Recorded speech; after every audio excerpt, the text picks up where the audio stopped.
Welcome to the Ex Terra Podcast.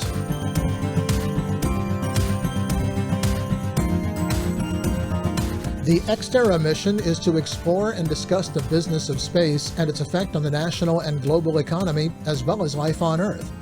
How does what happens in space affect your life every day? That's what we're exploring on the Ex Terra website, as well as on this podcast.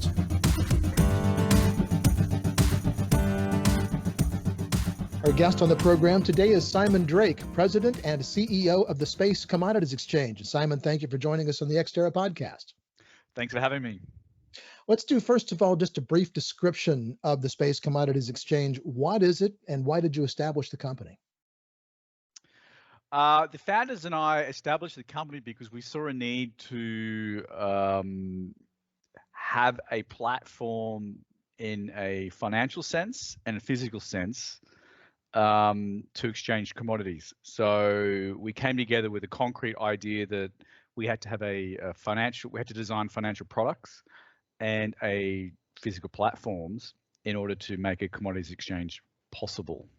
So what it is our goal at the moment is to have multiple orbiting platforms, one in Leo Earth orbit, another one in a geosynchronous orbit, and hopefully one in a lunar orbit, where you can hold commodities, meter them, so people can buy and sell them. And we just act as an exchange. We don't want to always be the buyer and seller. We want to be the mediator. We want to be the marketplace. And we want people to be able to forward order commodities. So, for example, if you're planning a space mission that's 5 years in the future, we want you to be able to order from our exchange a product like water by, let's say 1,000 liters, so that you can fix in a price, and that makes budgeting for these long-term missions a lot more easier. And an exchange, due to the free market, it evens out price volatility. So when I think about a commodities exchange, and I grew up in the Midwest, and I always think about cattle futures or corn futures or things of that nature. How does the Space Commodities Exchange kind of equate to that more terrestrial example? The Space Commodities Exchange is actually, when you think about it, it's just terrestrial but off-world. So, as we would say. Yeah, now we can use that word without, grinning too much. Yeah. I mean, that is the goal, that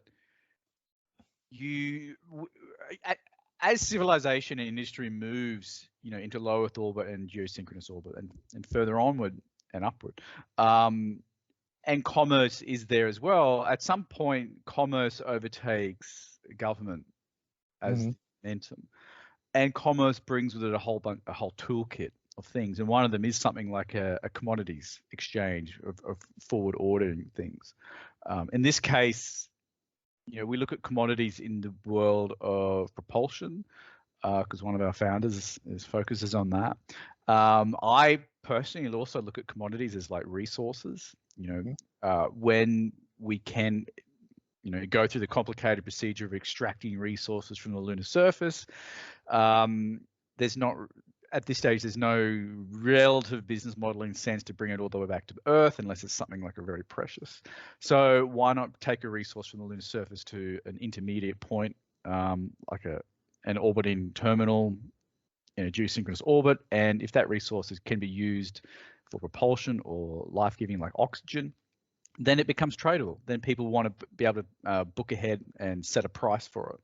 And once you have a price, the price, even though it will move around a bit, it kind of gives a business model for a buyer and a seller, or an extractor and a user, a point from which they can work from. So what's the need for such a trading platform? Why did you sit down and say, here's something that nobody's doing yet that really needs to be done? What is the need? The need is, it kind of evolves in concept and requirement. And I think previously to the founders, it was, you could see this coming up, that you need first of all, you need an orbiting terminal at some point to hold resources and commodities like propulsion, because why take all this propulsion with you when you want to blast off from Earth if you can just blast off from Earth and refuel in space? Right. And then that propulsion goes a lot further. So that was one. That was the physical side of it. It was escaping the Earth gravity world, get to space, dock somewhere, forward order your propulsion, transfer it to your craft, and off you go. You don't have to pack all the propulsion with you from Earth. So that was one thing. That's the physical side where you say, okay, there's going to be a need for an orbiting terminal. The other side is the financial need where you want to be able to lock in a price, but also let the market or let the nature of the market discover what the price is through price discovery. So you could imagine, if a resources company goes to the expense to extract oxygen from regolith from the lunar surface, which is by no means a cheap thing, they will have a cost. They will have a fixed cost. They will have a sell cost per, let's call it, a unit of oxygen, whereas a buyer of the unit of oxygen will have a different cost or a different buy price. So an exchange from a financial point of view is the meeting point of these two different bodies. So what then is your primary mission? If you had to boil it down to the primary mission of the Space Commodities Exchange, what is that? The primary mission is to be and multiple exchanges and multiple orbits capable of holding multiple kinds of commodities. And we just start with oxygen or xenon, right. So that we can refuel spacecraft, trade resources, whether it's lifted off from the Earth or from our closest planet, the Moon, and in the future, hopefully, maybe this will happen in our lifetimes. Who knows? You could extract commodities out of like an asteroid. You extract the water out of it. That is our goal, and to allow people to be able to trade, because trade is the fuel of commerce. Right. Now, Simon, does your company intend to build its own spacecraft? Do you intend to build these orbiting gas stations and launch them, or is that something that you're going to contract out with someone else to do? At this stage, the plan is that among the founders, we work out how to do that. So we looked at different providers at the moment, different technology providers, and say, all right, who can actually supply a cryogenic tank, and on what launch rocket does it fit on, right, and what orbit can be reached. And so we actually build it. We don't engineer anything ourselves at the moment, but some of our founders do, work on those intricate designs, to do with couplings, to do with zero gravity fluid transfers. So at this stage, short answer, we don't develop anything ourselves. As a company, we look to what already exists in the market, because our way forward, in the next year or two, is to work out how to build an orbiting exchange. And I'm pretty sure most of the supply chain already exists. It's more of a case of putting it together and overcoming the new emerging problems. So talk about a little bit the synergies between the two aspects of the company, the commodities and then the exchange. How do those two things coexist? Okay, well, commodities maybe just wants, 5 kilograms, or another one who wants 500 kilograms. So an exchange enables you to divide a commodity or resource into units and attach a price to it and a delivery date. So right, as a physical orbiting facility, if you have a storage capacity of, let's say 10,000 kilograms, and you have 5,000 kilograms of oxygen, that's as an example. Then you can meter out, a small amount, a large amount, depending on the contract size and depending on when. So then you talk a little bit about the first product for the first customer. What do you mean by that? We're looking at the the first product is going to be, in the tens of kilograms, and not, in a large amount. And the first tradable commodity will be propellants that address the needs of a variety of satellites.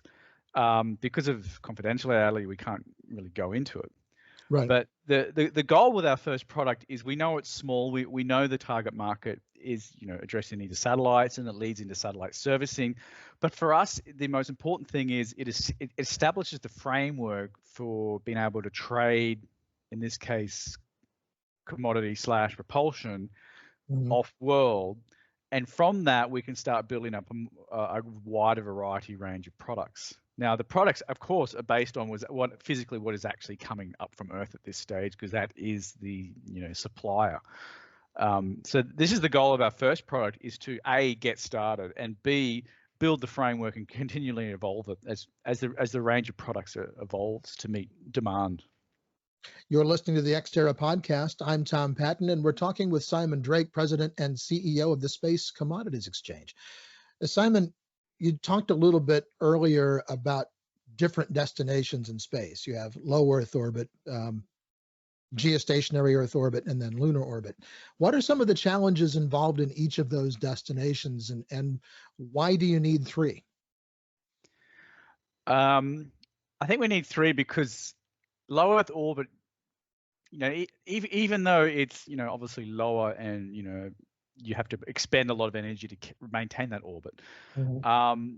This is where the growing business is, in terms of think of all the proposed satellite swarms that will provide global coverage for Internet of Things.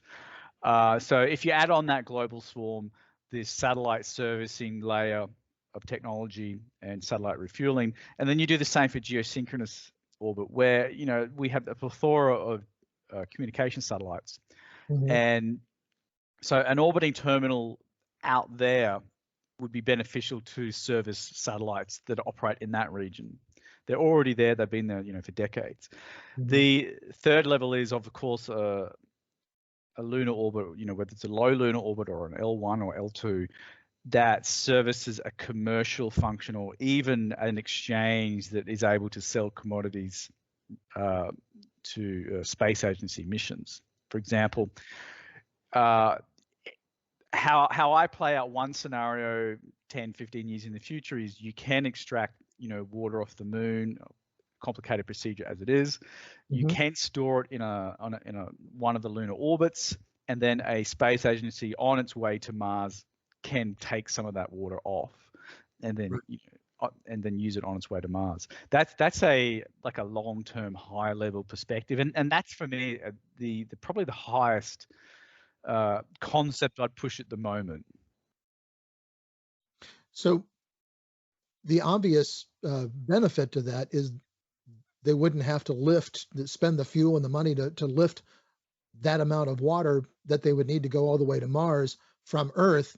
It's a lot less expensive to load it up in transit, and takes a lot less fuel to move it onto Mars in that regard.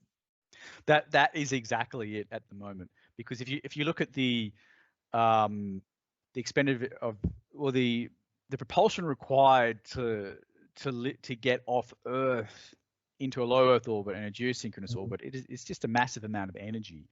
So the game changes when you can launch into an orbit, refuel in an orbit with a commodity that's sourced away from Earth, and then continue on. Now, another case is where you could find a provider who says, "Look, I'm just going to launch, in this case, water from Earth, and put it in a stable orbit, and that forms a commodity that's for sale." Right.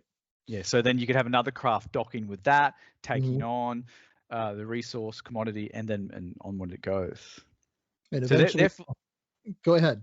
So therefore, there's a need to have multiple orbits and look at different business models. And when we look into the business models of, okay, well, we know that companies can obviously launch things from Earth right now. We have a good understanding of what technology is around that can hold certain propulsion or commodities, as we call them. And then we push our business models out into the future and say, okay, what happens when you can start extracting stuff off the lunar surface and then being able to have it for sale somewhere in an orbit between the Earth and the Moon? And then eventually you wind up with the space dock that we all are familiar with from Star Trek. That the Yeah, well, the funny thing is, a lot of the science fiction writers, they kind of lived in that age where a lot of the concepts that we live with in science fiction, they come from writers who would have been basing the science fiction on international trade and the way trade rolled out in Mhm. the previous centuries. And there was always, if you think of the great seafaring nations, they always had ports along the way. Sure. You simply couldn't go from Portsmouth, the UK, all the way to Australia without stopping somewhere. Mhm. Maybe across the pond to America, yeah, easy. But there have always been, and we've talked about this in the past, just in regular conversation, that there's a historical connection between what we're doing now in space and what those early explorers did to find out what was over the horizon. Yeah, that is a really good point, and it comes up again and again where we know of the early explorers of their exploits, but very few of us actually go into the supply chain to make it happen. So All and of a when you sudden, think, Columbus just arrives in America. yeah, hey, I'm here. Yeah, well, he's a good example because he certainly pushed the limits of Mhm. navigation. Another one, Captain Cook, he kind of pushed the limits of navigation, and he also had advanced technology on his side, advanced Mhm. at the time. But a lot of the great explorers, they had ports of call on the way, so you could imagine they would have had their own version of commodities exchanges all over the world, Mhm. um, and the instruments behind them to Yeah. enable that transaction is it's just we're just evolving from that, but we're just going into space now. And the goal is the same: exploration, resources, exploration, extraction, and we need transactions, and we need financial instruments to stabilize prices when we do these things. No, you talked about the small satellites for internet and why there might need to be some kind of servicing on it, but aren't those designed mostly to be throwaways? That's why they're putting up so many. I'm glad you put it that way, because I was going to say disposable. Yeah, no, that was just an example of Uh-huh. but that's a good point. If you look at the low Earth orbit constellations and you say, well, there's no need to service them because they're all on, at the end of their lifestyle, they're dipping into the Earth's atmosphere anyway, and they're going to be deorbited, and put on a fiery show at that, then there is no market in that area. But then there's the issue of space debris, which has become a growing concern. How do you envision the Space Commodities Exchange to help in mitigating space debris? Uh, as the apex predator, no,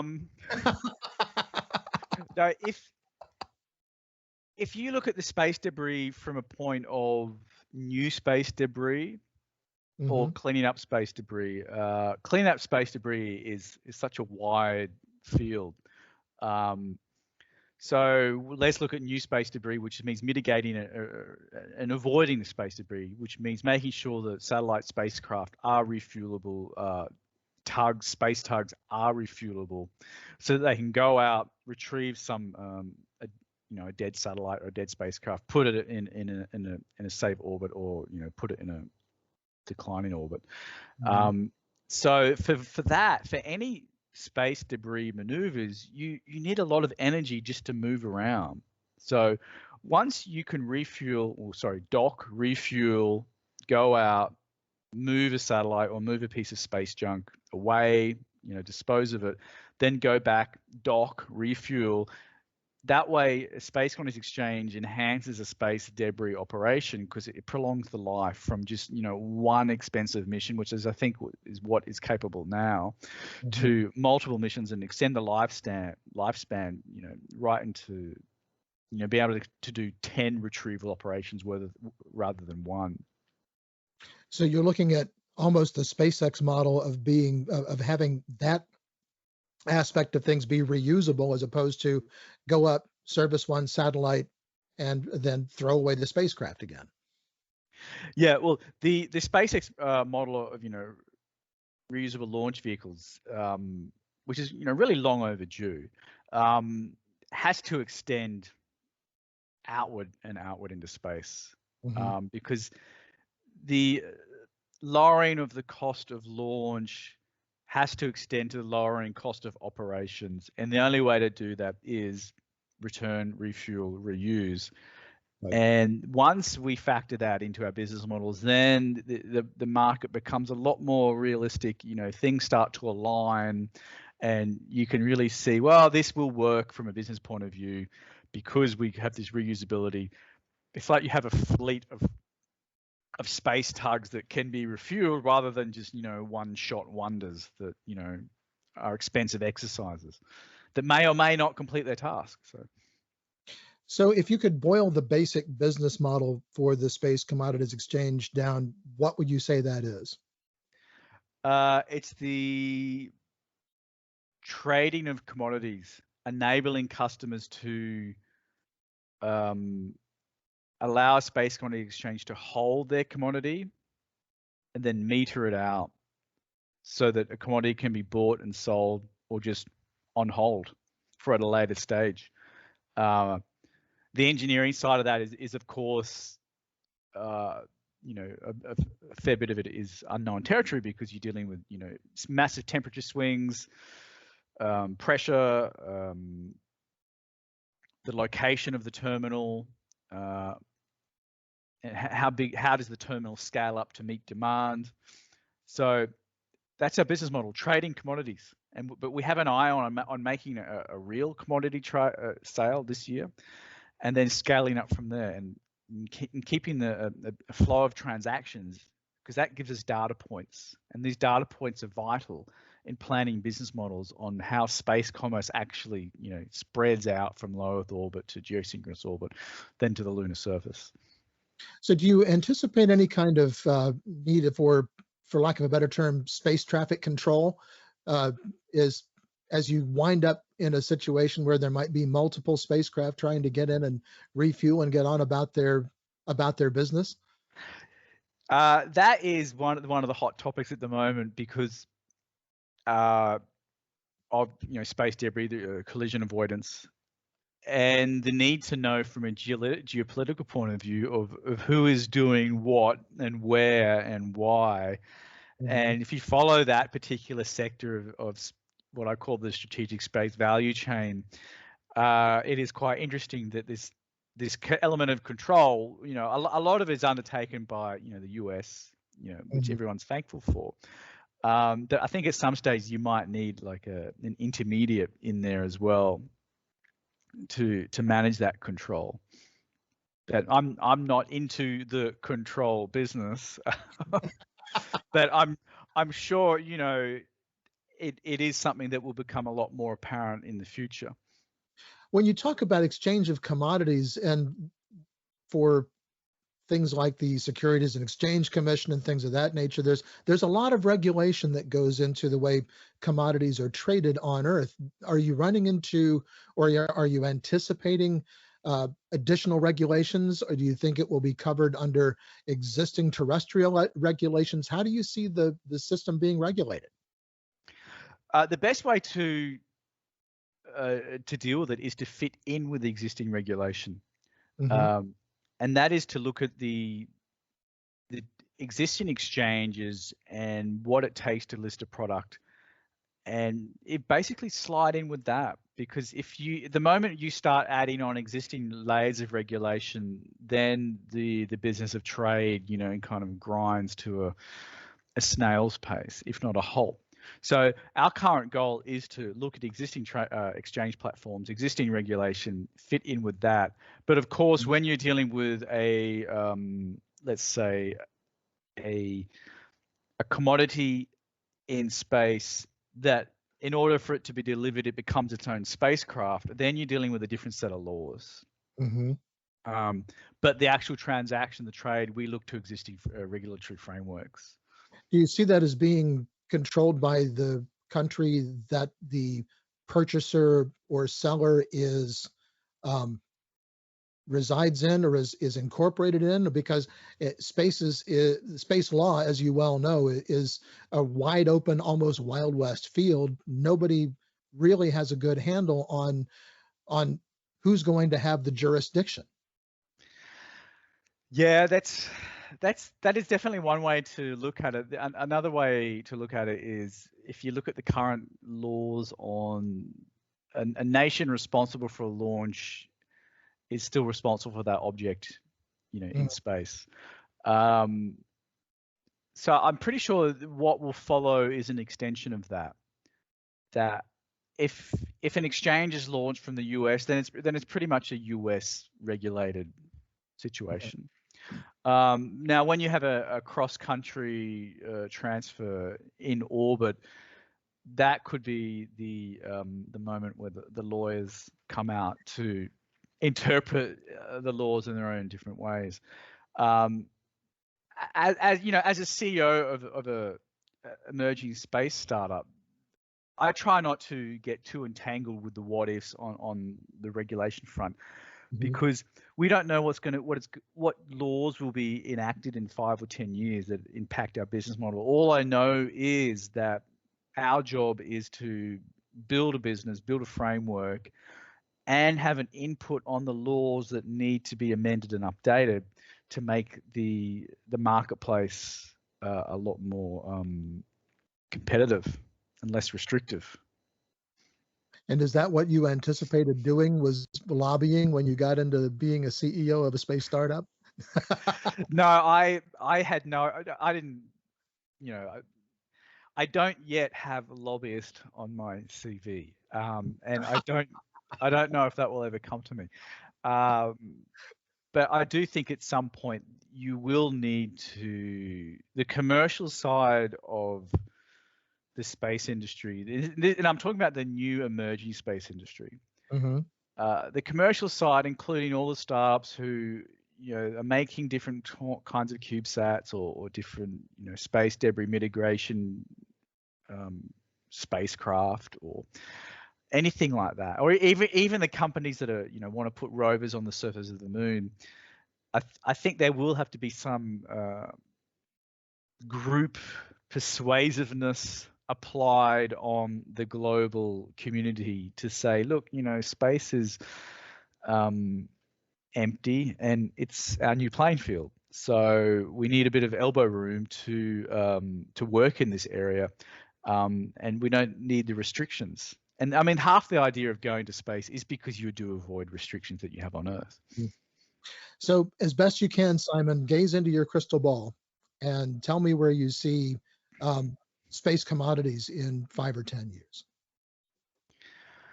5 years, I would say our plan, or my personal goal would be to have one commodity exchange terminal with servicing 5 different customers, offering a limited range of, let's say, 5 types of commodities / propulsion. And if that's possible within 5 years, the rule of fives, then I think that's pretty good progress. 10 years, you'd want to be doing not 10 times as much, but let's just say 4 times as much. And that would signify that space commerce is really moving on. That would mean that you have that companies have active fleets of spacecraft performing different tasks, whether it's satellite servicing or Earth observation or communications, and that refuelable satellites are indeed being refueled. And therefore, there needs to be a terminal to refuel them, which means from a business model point of view, we can say to investors, large-scale investors, look, there are fleets of refuelable satellites. They need a terminal. We know how to make the terminal. We know the financial products behind it. Therefore, it makes a market. That is my crystal ball gaze there you go. of where we will be.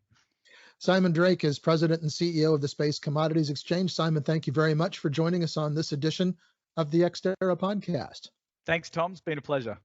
This has been the first of 4 conversations we'll be having with Simon. Next time, we'll look more in-depth into mining in space, from the moon to the asteroids, and how those resources may be used. And that's going to do it for this edition of the Ex Terra Podcast.